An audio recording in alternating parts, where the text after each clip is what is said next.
They've been in power for a week, so you have to conclude that this situation would have happened anyway. If you want an illustration of the oddity that persists from the last regime, the last administration, I'd point to the fact that I think I might have imagined this. It can't be true. Are they putting Chris Grayling in the House of Lords?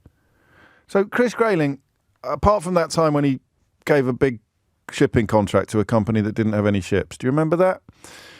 Chris Grayling, widely regarded as one of the key contributors to the sort of collapse in the justice system, the probation service and the prison service. Also, a byword for incompetence in the context of almost his entire ministerial career. One of Rishi Sunak's last acts as Prime Minister was to put Chris Grayling into the House of Lords. So in the week that we learn they're putting Chris Grayling into the House of Lords, we also learn that jails are becoming too full to accept new inmates. This is an observation of, was it Buckland? Not Jenrick, I do beg your pardon. It's Robert Buckland, former Justice Minister, sounding as if he didn't know who had been in power for the last 14 years. But the phrase, the language here regarding jails is incredible. It's the sort of thing you'd expect to happen in a sort of banana republic or a failed state. Jails are becoming too full to accept new inmates. And were that situation to arise, and we're about 400 prison sentences away from it, were that situation to arise, senior police sources have told the media that there would be a breakdown in law and order on UK streets. So the cells in police stations would be filled with suspects and convicted criminals, which would mean that looters and other criminals could go on a sort of rampage, knowing that they couldn't be incarcerated. I've worked it out now. I was a little bit confused at the start. So you'd know in the context of a crime that there was not a space to lock you in if you were caught doing it. What would happen? What would happen? I don't see why anyone would fib about this. I mean, I don't see why anyone would lie about it. Alex Chalk, the former Justice Minister, he has given a couple of interviews to podcasts lately in which I'm not suggesting, I certainly don't want to inflict the curse of O'Brien on him, but he sounded really sensible, actually. I mean, he's somebody that the Conservative Party should... Well, he lost his seat, actually, so they can't. But, I mean, he's a reminder that they weren't all mad in the last administration, and one or two of the non-mad ones even managed to rise to positions of relative prominence. They just got completely overcrowded by all the mad ones. But he essentially wanted to do this. But they didn't think they'd be able to get it through Parliament, partly, presumably, because Labour would have voted against it, but so would Tory rebels. You know what the front pages are going to look like. In fact, I haven't double-checked yet, but I can probably predict that the Daily Mail will have done something on its front page that seeks to turn this into a yeah, here you go. Labour accused of scare tactics over full jails. So the idea that they're fibbing about it.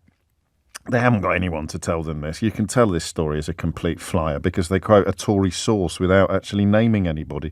A senior Tory source said, "This is shameless scaremongering from the Labour Party that risks causing mass panic." Why wouldn't you put your name on that if it was true? Are you accusing the Labour government of actually making up a prisons crisis so it can do something controversial that it probably doesn't want to do? It's quite extraordinary, that. Why wouldn't you put your name on that if it was true? Especially because if it turns out not to be true, you could then do a lap of honour saying, hey, I told you that wasn't true. It's obviously true that the prison system is full. And it's obviously the fault of the people that have been in charge for the last 14 years. And it is obviously impossible for the Daily Mail to acknowledge or admit that. So they're trying to pretend that it's not true without coming up with a single theory or reason. I imagine the Telegraph are doing the same as well. Without coming up with a single theory or reason as to why on earth the government would lie about this. To make the last lot look really bad. There you go. That you create a vacuum and the theories will move into it, however unlikely. So why are the government making up this prisons crisis? Oh, to make the last lot look really bad. Well, just pause for a minute. I don't think the last lot could look any worse, could they? Really? No one's going to go, oh, do you know what? I thought they were doing a great job until I found out about the prisons being full a week after they suffered the most crushing defeat in the history of British elections, their most crushing defeat since the Second World War. I thought they were great until I found this out. So these are the numbers, right? There are about 700 places left in the adult male estate. And that is already an estate in which cells designed for 2 have 4 prisoners in them. So the idea that, well, can't we just stick a bunk bed in that cell over there which has got a single bed? That happened years ago. That's been going on for 14 years. You forget that austerity even hits areas like this as well. So there are 700 places left in the adult male estate. Do we know how many people get sent to prison in an average week? What's the average number of prison sentences handed down by judges in the average week? Because if there are 400 in the coming days, then that figure falls below 300, the number of places left in the adult male prison estate. If it gets below 300, then prisons effectively become too full. The system, the entire estate, it's a good word that. The entire estate becomes full to capacity, to the point where you won't be able to keep people in jail. So convicts, actual convicted criminals, will be brought back from court to a police station and they will be locked up there. But in the cell next door is a suspect awaiting questioning over a crime that he's believed to have committed. But we need that cell for someone who's already been convicted of a crime. So it's a sort of hierarchy of crimes based upon chronology. So we need this cell. We need this cell because we've got an actual convicted criminal coming back from court in the back of a van. And the custody sergeant's going, yeah, but this fellow, we think he's a murderer. Doesn't matter. He's not a convicted criminal. You're going to have to let him go. Is this what they mean by a breakdown in law and order? Is it that bleak? Is it that bleak? 0345 6060 973 is the number that you need. If you are, I know there's a limit on what police officers can and can't talk to me about on the radio, but you don't have to use your real name. Is that it? Is that what we are actually talking about? And then, of course, I need to ask the question, is it true? But is that what a breakdown in law and order means? I tried to sort of come up with a slightly more sophisticated analysis of it, and I can't. It's a finite resource, prisons. Think of it as a single building. And there comes a point where you can't get anybody else into it.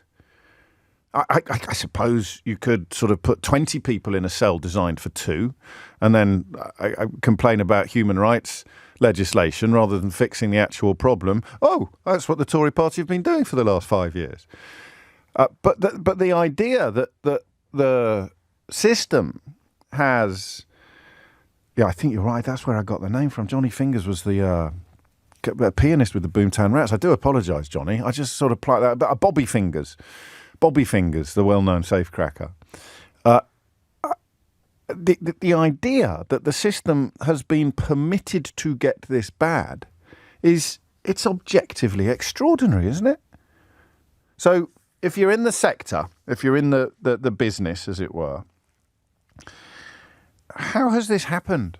COVID has played a big part in it, I think. Bottlenecks suddenly turning into surges. But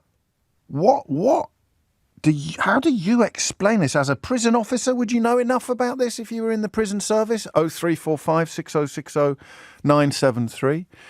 As a police officer, especially, one associated with custody, and that's not a silly thing to say. Not all police officers are intimately and immediately associated with custody. How has this happened? Have we been here before? How close have we been before? And who knows what a breakdown in law and order would look like? Who can tell us? Beyond what I've just said with my fictional safecracker, what about looting? You remember during the riots, the London riots, when Boris Johnson was mayor and stayed on holiday for an unconscionably long amount of time. You remember that people were getting prosecuted for stealing bottles of pop from shops, and presumably we had the capacity to lock them up. But if the word gets out that we haven't got the capacity to lock people up, people are going to pile into the electronics shops on Tottenham Court Road or wherever you are in the country, your local branch of Currys. And is it that simple? Is it that straightforward? Is that what a breakdown in law and order means? Hit the numbers now, you will get through. And yes, Steve asks, if an actual safecracker calls in, James, will they get a Ray Liotta? Well, that will put me on slightly morally difficult territory, Steve. A reformed safecracker who can tell me what they would have done in their days of cracking safes would definitely get a Ray Liotta. But I don't know that I can offer up that accolade, that lofty accolade to someone who's still cracking safes.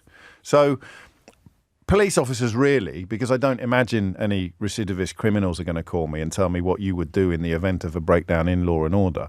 But the reality of the moment, I want you to explain to me. Is that what a breakdown in law and order would look like? 0345 6060 973. And what are the myriad reasons why this happened? And I think it is important to recognise that COVID was an exceptional event, and political incompetence and economic cuts will have contributed to this. Putting people like Chris Grayling in charge of anything will have contributed to this. But it won't just be, you're not really allowed to say, the Tories are just awful, that's why everything's so bad. I want the detail and the explanation and the evidence. So in the rear view mirror this morning, how the hell did this happen? 0345 6060 973. And on the road ahead, and anyone can join in on this, I just think that police officers and criminals, cops and robbers, there you go. I just think that cops and robbers would probably have a little bit more insight into it than the rest of us. But I could be wrong. Feel free to prove it. On the road ahead, what is a breakdown in law and order? 0345 6060 973 is the number you need. This is a crazy, crazy story. Sometimes the headlines, and we're so used to discussing crazy stuff at the moment, they don't quite do the job, do they, of conveying the gravity of a situation. Guardian goes for a very measured crowding could spark breakdown of law and order on the inside pages, but the right-wing papers go both ways. The Mail is trying to terrify your mum. Labour accused of scare tactics over full jails. So we'll add that to the list as well. Put that in as part of the conversation. That's question number 3. Why would Labour lie about this? And the Telegraph, violent prisoners will be freed early. That's to scare your nan. But then even they have to admit in the next line, police warn of breakdown of law and order. Not Labour politicians. The police are warning of a breakdown of law and order. There's a lot to get into here, and I'm looking forward to it.